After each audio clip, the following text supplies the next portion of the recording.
Eo amin'ny vaovaon'ny fampianarana ambony kosa indray dia miantso fiaramandinika ny eo anivon'ny ministeran'ny fampianarana ambony sy ny fikarohana siantifika manoloana ny fihetsiketsehana nataon'ny mpianatra teny amin'ny université Ankatso sy ny polyteknika Votovorona.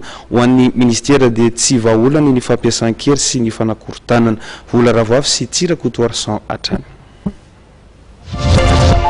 Manoloana ny fihetsiketsehan'ny mpianatra teny amin'ny université Antananarivo Ankatso sy polyteknika Votovorona miantso ny fiaramandinika ny anivon'ny ministeran'ny fampianarana ambony sy fikarohana ara-tsiansy.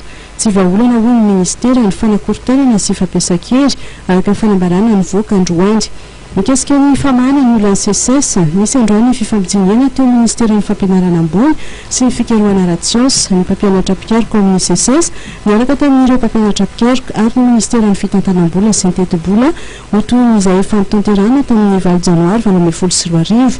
Ny momba ny indemnité de recherche ho an'ireo mpampianatra mpiaroko misotro ronono manodinihana raha nitatitra dia nahitam-bokatra ny fifampiresana sy ny fiolana teo amin'ny telotonta.